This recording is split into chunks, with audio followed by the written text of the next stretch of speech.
What is up, guys? Jarv here, back today on Planet Destiny. It is Friday, which means this guy is back. He's in a tower again this week. You'll find him over in the hangar in the far side of the room.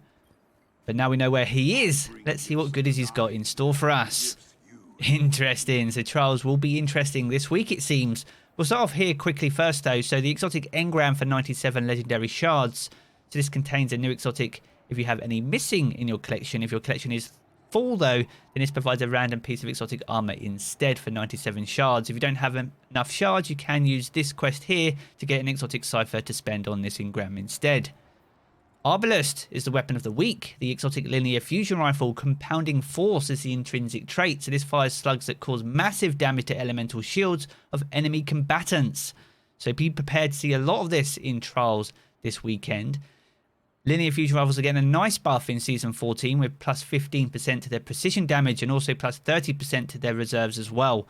So Obelisk is a very strong kinetic linear fusion rifle, so it will be a even stronger weapon come next season. There's a couple of cool ornaments too, so definitely not one to sleep on. Even if you don't intend to use it this weekend, it definitely will be a very strong one to have going into Season 14.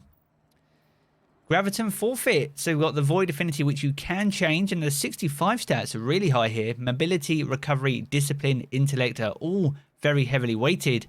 Vanishing Shadow, so it increases the duration of any invisibility effects, and your melee charges faster while you're invisible. Not the most used helmet currently inside Crucible or even Destiny 2 for hunters, but that being said, it does a thing, and it does its thing very well. So if you like to be invisible most, if not all of the time, and you don't fancy running Omnioculus, then this is a good alternative, especially inside the Crucible. And it's a very good role. So if you don't have this, I highly recommend picking it up. It's much, much better than the collection role that's available.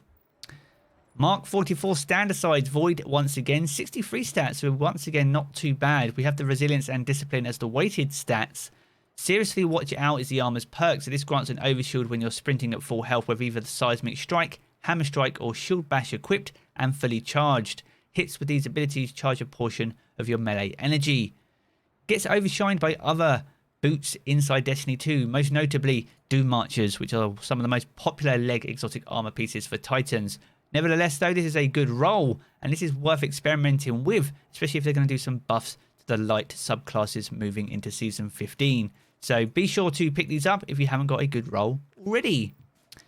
And last, but by no means least, the Warlocks. We got the Astrocyte Verse, 60 stats, the lowest of the week, heavily weighted towards strength though. Move to Survive is the armor's perk, so blink further and more frequently. Weapon readies quickly out of blink, and radar remains up. I personally have very little use for this, to be honest. I assume it works very well with Military Voidwalker nevertheless though. But if you don't have a good one, it is still better than the collection role. So if you want a half decent one, you can pick it up, but you could probably get a better one if you farm out GMs, which are still available for the remainder of this season.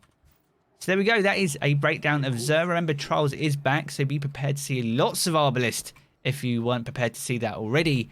I'm going to jump back into the game as always, but if you have enjoyed the video, be sure to leave a comment and rating down below and subscribe for more Destiny 2 content.